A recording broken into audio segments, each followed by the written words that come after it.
Olá, tudo bem? Bom, eu sou a Luísa, muito prazer, e hoje eu, a Bia, o Felipe e a Júlia vamos apresentar o trabalho de processamento de materiais cerâmicos e a nossa fonte de estudo vai ser a zircônia. Então a gente vai falar sobre propriedades, aplicações e o processamento dela. Vamos então começar. Esse mineral, né, o zircônia, a nossa jornada sobre ele começa lá no século XVIII, mais precisamente em 1789, quando o químico alemão Martin Heinrich Klaproth isolou pela primeira vez o elemento zircônio. E ele fez isso a partir da análise do zircão, que é esse elemento aqui à esquerda, que é um mineral conhecido desde a antiguidade pela sua beleza, como uma gema natural. A gente também tem o óxido de zircônio, que é o elemento aqui à direita, aqui, que é o nosso foco principal aqui hoje, né, na nossa apresentação. E na forma natural, na natureza, a gente encontra na forma de badeleíta. No entanto, essas fontes naturais vêm com alguns poréns. Contêm impurezas, como elementos radioativos, o que torna inadequada para aplicação tecnológica de alta precisão e outras aplicações que a gente vai ver hoje aqui na apresentação. Mas, tem como a gente superar essas impurezas? E como a gente pode fazer isso? Bom, a chave da fabricação moderna é para que para essa zircônia possa ser usada em aplicações industriais e biomédicas de alta exigência, ela precisa atingir um grau de pureza muito elevado. E isso é feito através das rotas químicas cuidadosamente controladas. E dois exemplos comuns são a fusão cáustica com hidróxido de sódio, que é um processo químico que ajuda a separar o óxido de zircônio de outras substâncias, e a cloração seguida de oxidação em alta temperatura, onde o zircônio reage com cloro e depois com oxigênio em condições controladas. E esses métodos, eles nos permitem obter pós cerâmicos, que são extremamente finos e com a pureza necessária para as aplicações que a gente vai discutir aqui. Então, ele passa por todos os processamentos e o resultado final desse mineral, ele fica um pó extremamente fino e puro, completamente apto para aplicação. Sobre algumas propriedades aqui da zircônia. Primeiro, a gente pode citar a alta resistência mecânica, o que significa que ela pode suportar grandes forças sem se deformar ou quebrar. Em segundo lugar, a gente pode apresentar a estabilidade térmica. A zircônia apresenta uma alta estabilidade térmica. E aí ela mantém essas propriedades mesmo em temperaturas extremas. Depois a gente pode citar a resistência à corrosão, que é outra característica crucial, que permite que ela opere em ambientes agressivos sem se degradar. E por fim, a gente pode citar a excepcional biocompatibilidade, que é o que torna ela ideal para aplicações médicas, de implantes, e, enfim, porque o corpo ele tolera muito esse mineral, então ele não vai rejeitar. Isso é muito importante. Numa prótese ou numa. Eu não vou dar spoiler, mas em aplicações médicas e cirúrgicas, enfim. Uma coisa que a gente tem que dar aqui um pouquinho de ênfase é o dilema das três fases. Bom, uma característica fundamental da zircônia é que ela tem o seu comportamento estrutural polimórfico, o que significa que ela pode existir em três formas cristalinas. E elas são distintas e dependem da temperatura. Então, a gente tem a primeira fase, aqui no gráfico, é a monoclínica. Aí depois a gente tem a tetragonal. E por fim a gente tem a cúbica. Então, assim, imagina que essas moléculas de zircônia podem se organizar de três maneiras diferentes, cada uma estável de uma certa faixa de temperatura. Então, cada faixa de temperatura vai ter uma forma que vai ser mais estável. E essa capacidade de mudar de fase ela é crucial também para a gente entender os desafios e as soluções em relação ao uso da zircônia. E assim, apesar da sua excelente propriedade, né, a zircônia ela enfrenta alguns desafios quando pura, né, quando está no pozinho. Então, à medida que a temperatura varia, ela sofre transformação de fase, especialmente na transição da fase monoclínica para tetragonal, né, tá vendo aqui na linha preta. Enfim, essa mudança é acompanhada por uma variação significativa do volume, a gente pode ver que tem um decaimento, né, decaimento assim, ó, na curva, porque quando a gente aquece muito um material, ele tende a variar mesmo o seu volume, e é mais ou menos essa ideia. Então, essa variação volumétrica pode gerar tensões internas dentro do material, o que pode levar a rachaduras e até mesmo a quebra espontânea durante o resfriamento. E essa instabilidade é um ponto crítico que precisa ser contornado para muitas aplicações. Eu vou dar prosseguimento à apresentação falando um pouquinho das propriedades do material. Bom, dando uma introdução, as suas propriedades fazem da zircônio uma escolha versátil, por conta da sua conexão de suas propriedades em relação à sua estrutura cristalina, ligações intermoleculares e a capacidade de modificação através de aditivos. Bom, falando um pouco em relação às propriedades físicas, primeiramente, sua coloração se assemelha com um dente natural, tendo uma opacidade em relação a essa característica. Ela também tem alta densidade de 6,02 a 6,15 megagramas por metro cúbico, além de, já em vista da mecânica, a zircônia apresenta uma resistência extrema, além da resistência ao desgaste, com dureza elevada acima de 7,5 na escala Mohs e variando de 11 a 13 gigapascais na escala Vickers, além de ter uma ótima resistência à abrasão também. Bom, falando um pouquinho em relação à resistência do material, tem uma tração de 900 a 1.200 megapascal e compressão de aproximadamente 2.000 megapascais, além de uma ótima tolerância a cargas cíclicas. Ela também tem uma alta tenacidade à fratura devido ao endurecimento por transformação tetragonal, que é um dos tipos do material, para monoclínica em expansões térmicas, e isso é importante porque é isso que faz com que elas impedem as trincas para algumas aplicações. Ela também tem uma tenacidade de até 10 megapascais raiz de metro. Entre os desafios estão o envelhecimento acelerado pela umidade e forças mecânicas, preocupante para aplicações biomédicas, como é o caso que a gente muito vê nos estudos para aplicações de odontologia. Bom, em relação às propriedades térmicas, é importante destacar que o seu ponto de fusão é extremamente alto, podendo atingir de 2.600 graus Celsius até 2.700 graus Celsius, fazendo dela um ótimo material refratário. Sua condutividade térmica é relativamente baixa, atingindo uma faixa de 1,6 a 2,03 watts por metro Kelvin em altas temperaturas. Já em baixas temperaturas, no caso temperatura ambiente, ela pode atingir uma média de 7,2 watts por metro Kelvin. Assim, ela é ideal para isolante térmico. Em relação já às propriedades elétricas, a zircônia não é condutível, fazendo dela um ótimo isolante elétrico também, possuindo uma alta condutividade iônica, que é crucial para aplicações de sensores de oxigênio e também até células de combustível de óxido sólido, também apresentando uma constante dielétrica de 10 a 23. Bom, em relação às propriedades tripológicas da zircônia, é apresentado nos estudos a resistência ao desgaste e ao atrito, mas valendo ressaltar que os estudos ressaltam que isso pode ser um tanto prejudicial à resistência do desgaste nas aplicações. Suas propriedades polimórficas, o material tem no estado puro, apresenta 3 formas dependendo literalmente da temperatura, sendo a monoclínica, a tetragonal e a cúbica, como já foi apresentado nos slides anteriores. Bom, em relação nesse slide ainda. Em relação à sua estabilização, a gente pode falar que o material tem ele é possível adicionar óxidos como magnésio para modificar transformações e estabilizar as fases de alta temperatura, podendo ser classificada como zircônia parcialmente estabilizada ou totalmente estabilizada, que são essas duas siglas que eu mostro no slide. E sendo uma escolha importante dessas duas, porque é ela que vai denominar, a partir dessa escolha, como projetar a microestrutura da zircônia de acordo com a aplicação que você quer seguir, para ajustar as propriedades específicas. Bom, agora falando sobre as características químicas, é interessante ressaltar que ela tem uma forte resistência a degradações por sais, ácidos ou alcalis, além da corrosão e oxidação e choque térmico.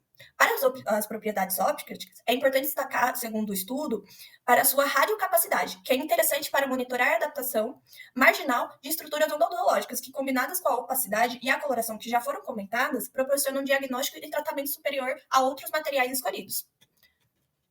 A zircônia, ela também é um ótimo biocompatibilidade para não provocar reações ou rejeição em contato com tecidos biológicos. Por isso, quando que a gente faz a pesquisa do trabalho, a gente encontra muitos estudos em relação às aplicações odontológicas, porque ela é um ótimo material para o setor.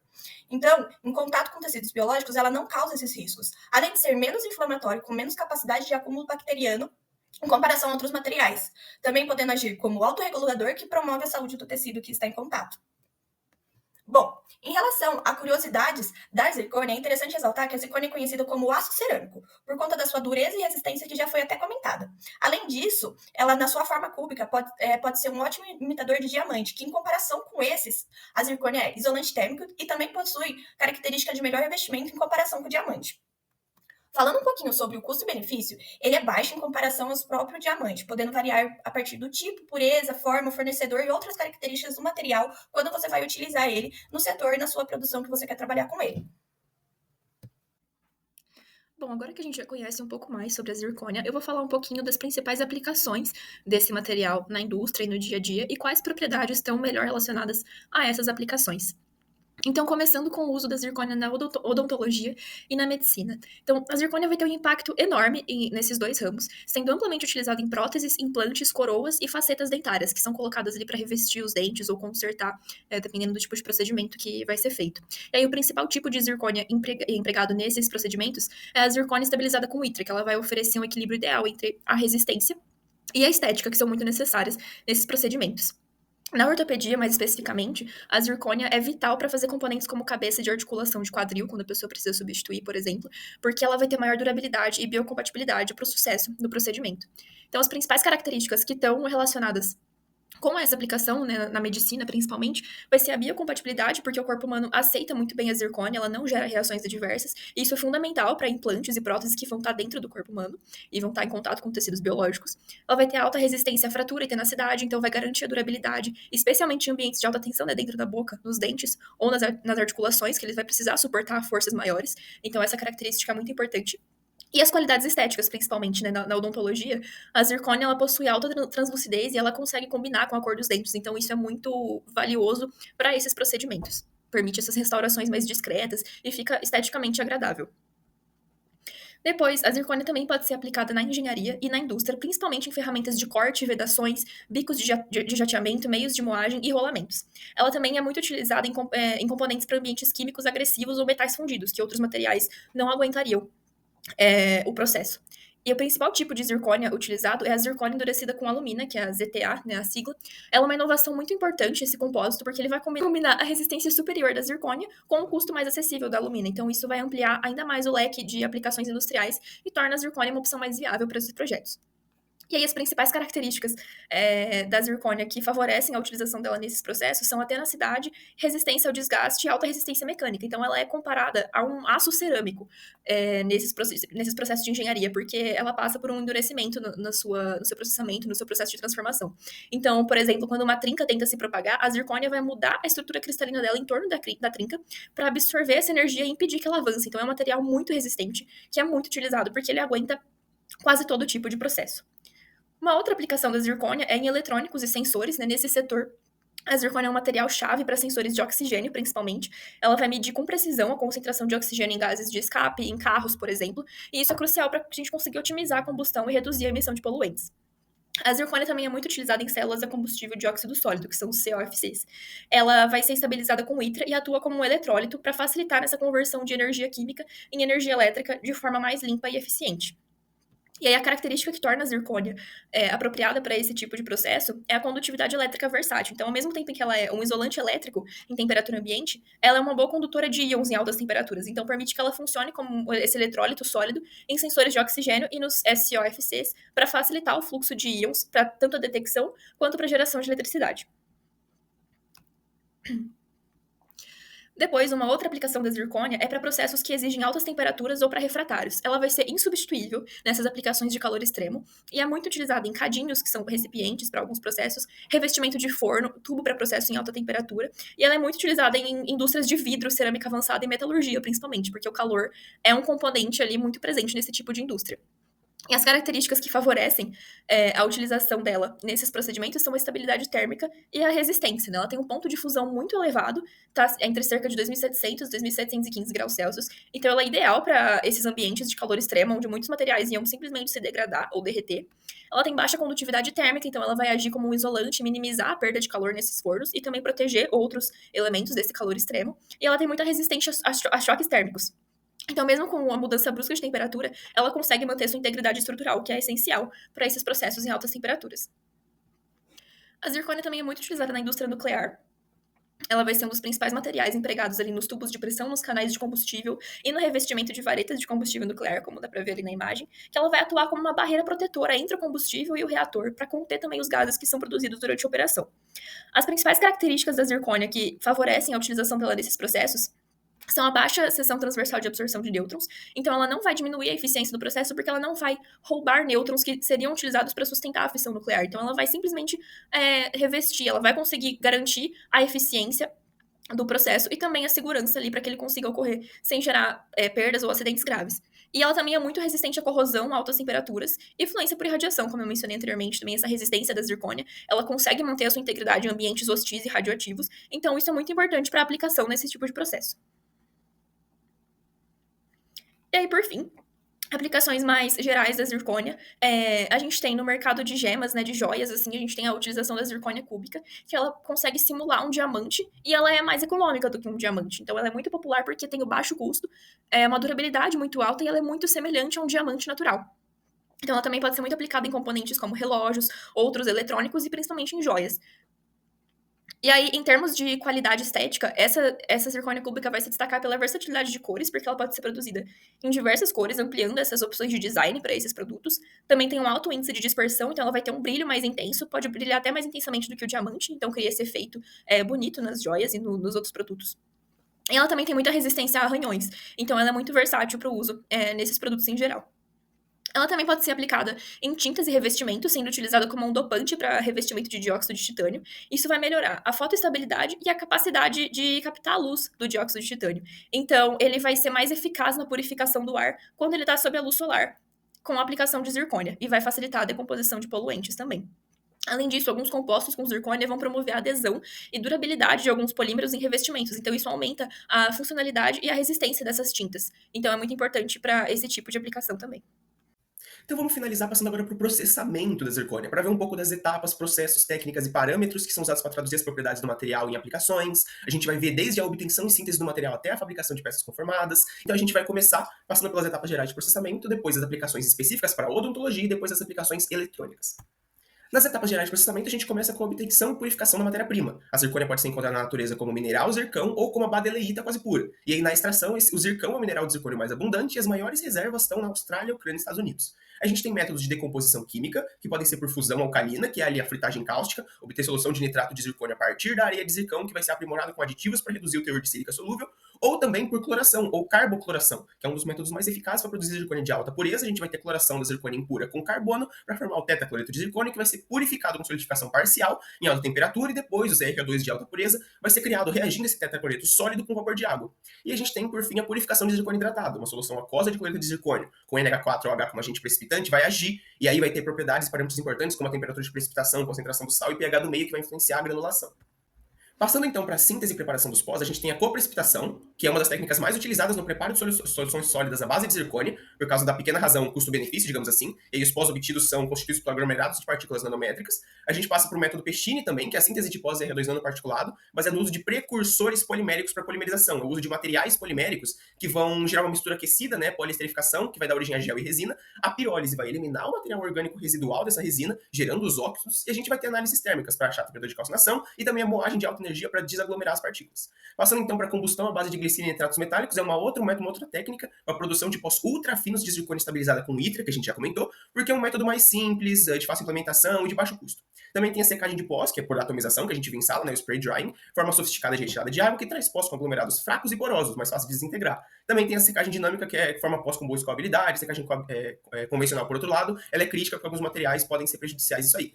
E também tem a calcinação, que é um tratamento térmico feito no pós-seco para estabilizar a estrutura cristalina, obtendo óxidos de zircônio dos estabilizantes. E aí a temperatura de calcinação aumenta, a área superficial diminui, isso pode levar à formação de aglomerados densos. Então são outras condições que tem que estar em atenção no quesito parâmetros.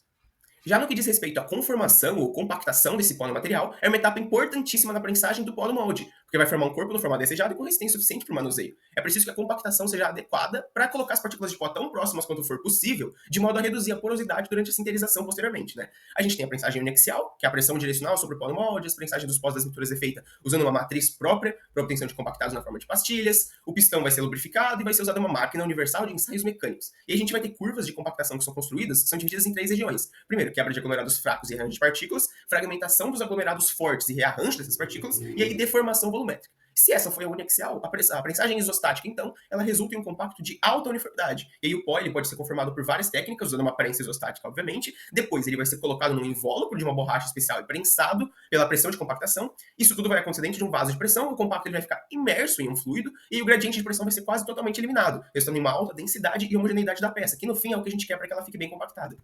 E aí, por fim, nas etapas gerais, a gente tem a queima, ou sinterização, que é o tratamento térmico, no qual os pós compactados são submetidos a uma temperatura abaixo da sua difusão até as partículas se aderirem. E isso vai envolver mudanças de microestrutura, com a densificação máxima do corpo cerâmico, envolvendo justamente a zircônia. Sinterização convencional ela é feita em fornos convencionais, né, o forno mufla, como é chamado, com controle ou não da pressão atmosférica, vai ser usado um dilatrômetro para observar a retração linear característica da curva e vai ter que ter atenção ao tempo e à temperatura de sinterização, obviamente. A gente tem também a sinterização por forjamento, que é a densificação e moldagem da cerâmica ela é combinada em uma só etapa. A gente vai ter tanto a aplicação de pressão inexial quanto a aplicação de calor, né, de uma temperatura para diminuir o tempo do processo, digamos assim, e também diminuir a porosidade. E aí a gente chega no momento de densificação máxima do material, que vai ser atingida pela mudança na forma dos grãos, redução de energia livre de superfície do sistema. No caso da zircônia, a densificação ela acontece pela conversão de algumas pequenas partículas para um menor número de partículas maiores. Aí vai ter crescimento do grão e substituição das interfaces, gás sólido por interface sólido-sólido. Mas agora, vamos para um tópico um pouco mais específico. Vamos para as aplicações dadas na odontologia, para implantes dentários, restaurações, próteses, por exemplo. A zircônia ela é adotada como material de escolha na odontologia por causa da excepcional biocompatibilidade do material, por causa da estética, que tem uma cor parecida do dente, por causa das propriedades mecânicas como dureza, resistência, densidade de fratura, tudo isso a gente já comentou. Então aqui o processamento meticuloso, ele geralmente vai utilizar várias tecnologias digitais para garantir precisão no processo. A gente tem a usinagem soft, que é a fresagem de blocos de zircônia parcialmente sinterizados, vai ser o processo mais fácil, mais rápido, digamos assim, com maior produtividade, porém, é uma técnica que vai exigir uma pós-sinterização depois para que o material atinja a densidade total, então vai ter uma compensação de retração. Já a usinagem hard, por outro lado, ela vai aplicar blocos de zircônia já totalmente sinterizados, onde, embora eles tenham menor porosidade, uma maior resistência ao envelhecimento, eles também têm uma extrema dureza, que vai dificultar a usinagem, vai tornar ela mais demorada e com alto custo de ferramental. E claro que a gente tem, como já foi comentado, a técnica de impressão 3D, que vem ganhando força, né, a fabricação aditiva, por causa da versatilidade em aplicações de odontologia restauradora, né, a estereotilografia e o processamento digital de luz, para criar componentes cerâmicos que sejam mais complexos, com alta resolução e precisão, como é preciso para fazer as próteses 3D depois de escanear a boca e a dentição do paciente, por exemplo. A etapa mais essencial, o core dessa aplicação para a odontologia, é o desenho e fabricação assistido por computador, ou CAD/CAM, que a gente vai ter um sistema essencial para a criação de copes e estruturas de zircônia para restaurações e próteses. As etapas são preparo dental, então os dentes são preparados com diversas linhas de acabamento, incluindo reduções dos dentes superiores e inferiores. Chanfrion arredondados são sugeridos, no caso para a técnica do dentista.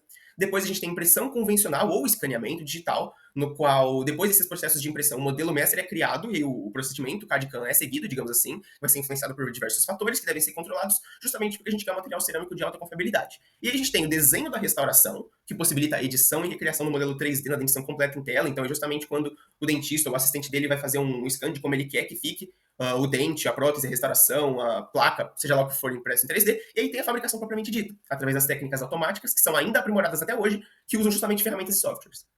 Então a gente pode ver aqui diversas imagens dessa aplicação da zircônica para a odontologia. O dente ele é preso justamente por essas hastezinhas que são postas na gengiva. Ou eles são pequenas prótesezinhas, pequenos dentes realmente impressos. Aqui a gente pode ver justamente a questão da cor da zircônia para ser com dente natural. Os moldes aqui são planejados em impressão 3D. Esses dentes saem já no formato de serem encaixados realmente. Ou dá para fazer inteiras dentaduras, digamos assim, inteiras partes de boca só de zircônia, por ser um material extremamente biocompatível, como a gente já comentou.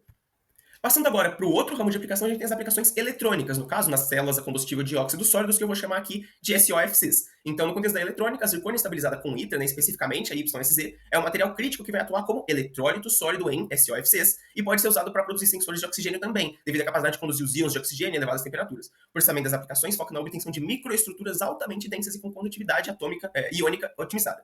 Então a gente vai ter a síntese dos pós nanométricos, de alta pureza nesse caso. Então a pureza e as características gerais do pó tem uma importância muito grande para o desempenho do eletrólito, tem um esforço muito grande do P&D, né, pesquisa e desenvolvimento, sendo dedicado à obtenção dos pós da zircônia estabilizada ali com 8% de ITRA, que tenham alta pureza e área superficial. E aí os métodos de síntese podem incluir a coprecipitação de hidróxidos, que é usada para obter pós micro ou nanométricos de zircônia, dopada com ITRA a partir de óxido de zircônio e cloreto de ITRO, o método Pechine, que já foi comentado, e a combustão à base de glicina em traços metálicos, que também já foi comentado. Daí a gente passa para a conformação de filmes finos e componentes densos, porque no caso das SOFCs, a espessura do eletrólito tem sido reduzida para tentar contornar o aumento indesejado da resistência elétrica por causa da redução de temperatura. E aí a obtenção do eletrólito mais denso é justamente o objetivo do P&D na área dos SOFCs. Então a gente tem técnicas de conformação de filmes finos que envolvem a colagem de fita, ou tape casting, que a gente viu em sala, deposição eletroquímica de vapor e impressão sobre tela ou serigrafia. E a compactação é importante porque a densidade verde depende das forças de fricção entre as partículas de pó.